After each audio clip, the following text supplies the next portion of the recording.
पनवेलच्या रसायनीमध्ये पाताळगंगा नदीला आलेल्या पुरामुळे सिलेंडर वाहून गेलेला आहे आणि HPCL कंपनीच्या परिसराची संरक्षण भिंत कोसळली होती आणि त्यामुळे कंपनीच्या आवारातील मोठ्या संख्येने गॅस सिलेंडर हे शेजारीच असलेल्या ओढ्यात वाहून जायला सुरुवात झाली आणि थेट पाताळगंगा नदीमध्ये हे सिलेंडर जाऊन पोहोचलेले आहेत। तर या प्रकारामुळे परिसरामध्ये खळबळ माजलेली आहे। काही ग्रामस्थांनी पाण्यात वाहून जाणारे सिलेंडर मिळवण्यासाठी अक्षरशः इथं गर्दी केली होती। तर या घटनेमध्ये हजारो सिलेंडर वाहून गेल्याचा दावा करण्यात येतोय।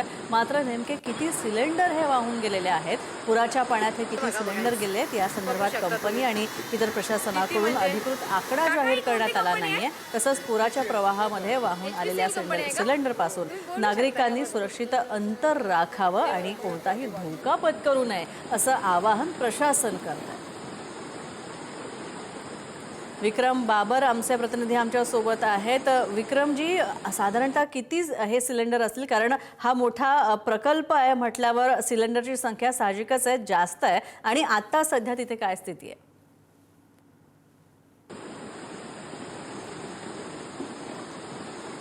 HPCL कंपनी रसायनीमध्ये असलेल्या HPCL कंपनीला बसलाय।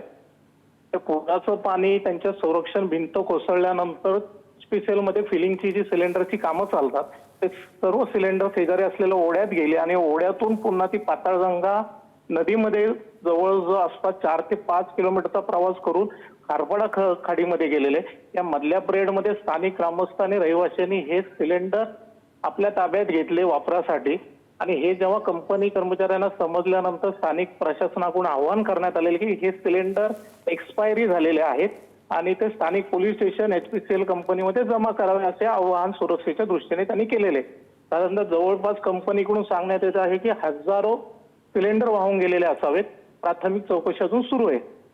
नक्कीच विक्रमजी, तुम्ही म्हणताय हे एक्सपायर झालेले सिलेंडर आहेत असं प्रशासनानं सांगितलं, पण एक मुद्दा इथे असा आहे की कदाचित हे सिलेंडर, यातले काही सिलेंडर भरलेले असू शकतात, त्याच्यामुळे धोका आपल्याला नाकारता येत नाही। हो बरोबर आहे। HPCL कंपनीचं ते सध्या फिलिंगची कामं सुरू होती आणि शेजारी ते पुराचं पाणी कंपनी शिरल्यानंतर त्या भरलेले काही सिलेंडर असावे असा कंपनीचा देखील दावा आहे, पण त्याचा अजून तपास सुरू आहे प्रशासनाने सांगितलं। त्याच्यानंतर ते आपल्याला पुढील गोष्टी समजतील।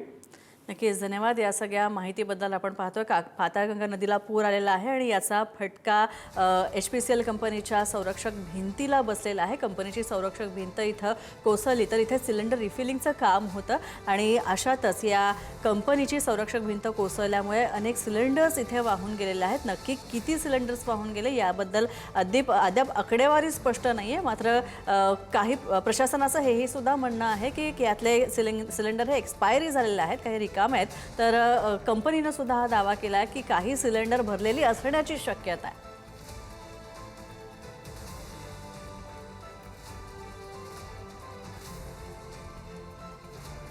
तर आपण पाहतोय पाताळगंगा नदीच्या पुरात वाहून गेलेले सिलेंडर हे लोक, इथले रहिवासी घेऊन जात आहेत। कदाचित यातली सिलेंडर, एखादा भरलेला सिलेंडर आपल्या हाती लागावा या आशेपोटी ही माणसं, हे ग्रामस्थ सिलेंडर घेऊन जात आहेत, हाती लागेल ते सिलेंडर उचलत आहेत। मात्र हे धोकादायक असू शकतं आणि त्यामुळे अशा सिलेंडर्सपासून लांबच राहा असं आवाहन पुढारी न्यूजतर्फे आम्ही करतो। तर प्रशासनानं सुद्धा या सिलेंडर्सपासून लांब राहावं असं सांगण्यात येत आहे। तसंच सिलेंडर मिळालं तर ते कंपनीमध्ये पुन्हा जमा करावं, या संदर्भातली माहिती द्यावी असं सुद्धा आवाहन करण्यात येत आहे।